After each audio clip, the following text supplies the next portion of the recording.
Thank you. The second part of the discussion this afternoon has to do with the final student teaching assessment procedure. The first thing that I would like everyone in the audience, my colleagues and the cooperating teachers that we are so fortunate to work with our students, is the purpose of it. And unlike the weekly assessment, the purpose of this one is a summative assessment for the student teaching experience in the pre-K to 12 classroom. So this is the final document that's done for these student teachers. The intent is to clearly identify the strengths and the growth areas for the student teacher. We feel that we have really great candidates at Urbana University, and they have lots of strengths, but we also understand we are preparing them to be entry-year teachers. And by definition, there are growth areas that they would have to work on, because it takes many, many years to become a master teacher, and these people are just in the beginning stages of that career. The other comment that I wanted to make, it's a major factor in earning a grade in student teaching, because it is a 12-hour course and it does require credit. And the other component is the seminar, which also influences the final grade. But the faculty at Urbana University has always determined that the major part of that 12-hour grade is the experience and the evaluation of that experience in the pre-K to 12 classrooms. The completion of the final assessment form is on the document, and Professor Terry will share that in just a moment. And our cooperating teachers will have access to that at the beginning of the semester, and it will be reviewed with the university supervisor in a timely fashion in preparation for the completion of that document. But a summary of it is starting with before the final conference. So the final conference occurs at the end of the semester, where the document is completed, but there's some things to do in preparation for that. And what we ask our student teachers, our cooperating teachers, and our university supervisors is to complete that form independently of one another. So the cooperating teacher does one, the university supervisor does one, and the cooperating teacher does one. It's the same document, but what I tell the cooperating teacher and the student teacher is I want them to have an independent and individual evaluation or reflection in the place of the student teacher on how well they did in the particular areas in that experience called student teaching. So we ask them to do that independently. The collaboration will come a bit later. We ask them, each of them, the players, to bring that to the final conference. Now, in the case of middle school and possibly some other situations, there could be more than one cooperating teacher. So if there is, obviously they would all complete that form independently. All right, for the final conference, that final conference date will be scheduled,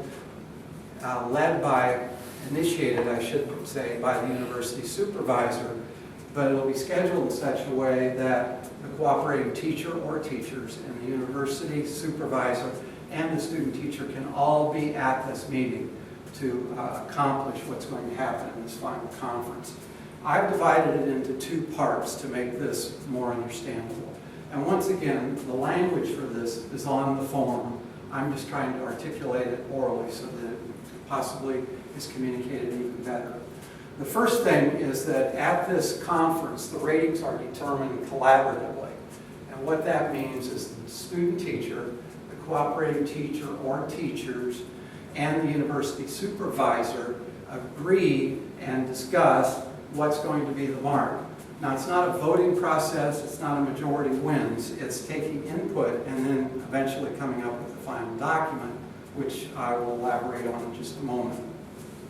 The team meets, the team being all the players, the student teacher, the cooperating teacher or teachers, and the university supervisors, meets at the end of the experience to discuss each of the criteria, which is the list on the document that deals with planning and delivery and classroom management, the same basic content that's on the weekly assessment.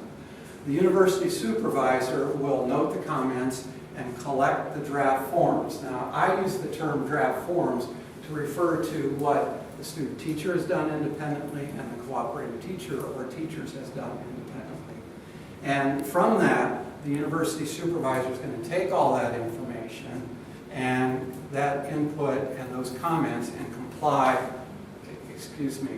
complete one final document. The document will be the same, but it'll be a result of all the input into the process.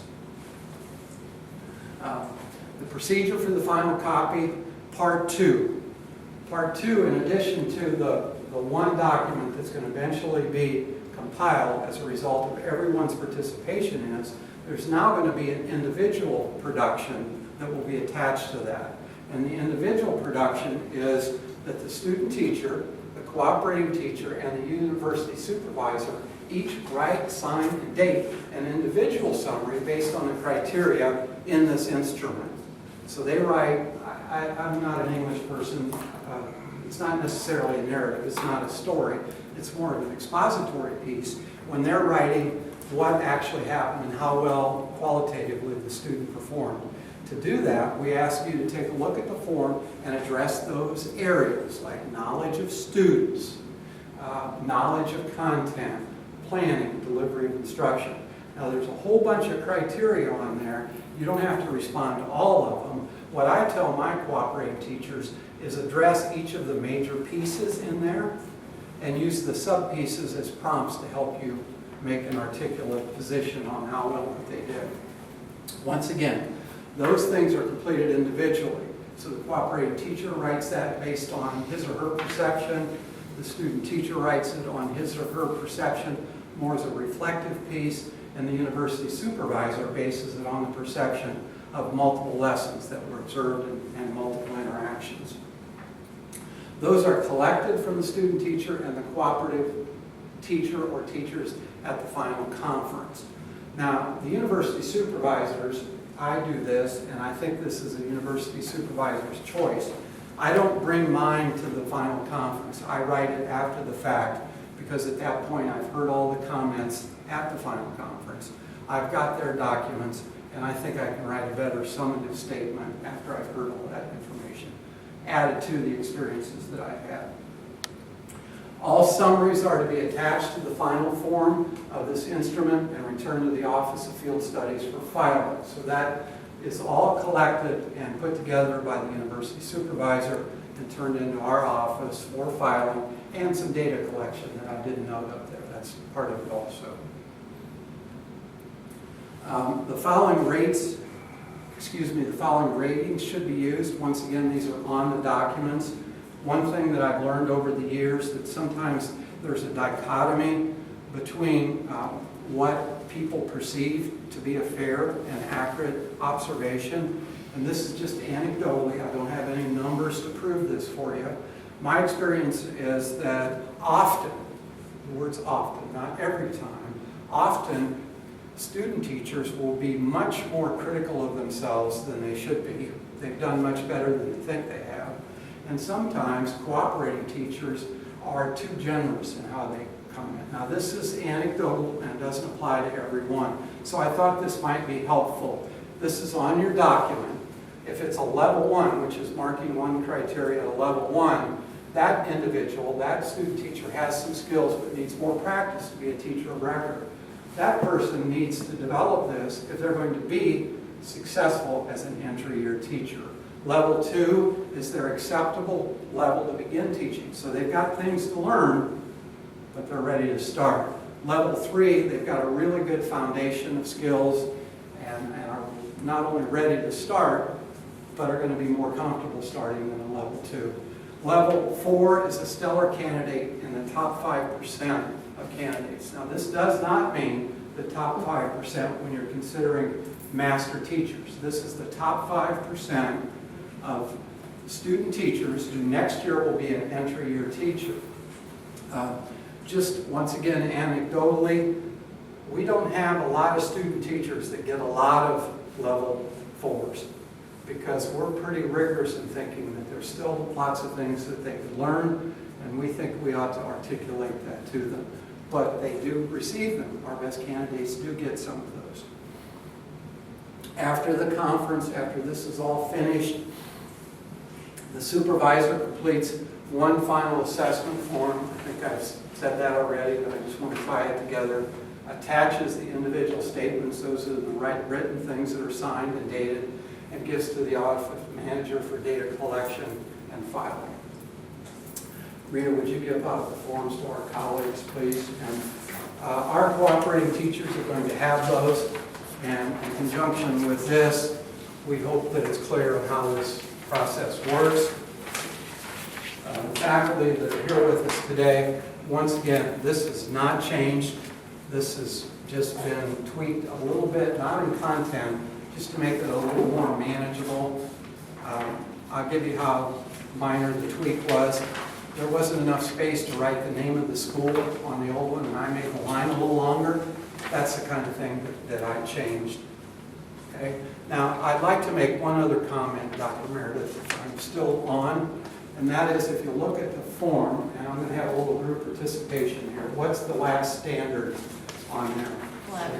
Collaboration and communication. Cooperation and communication, and if you'll help me with this, it has to do with collaboration, communication with parents, am I correct?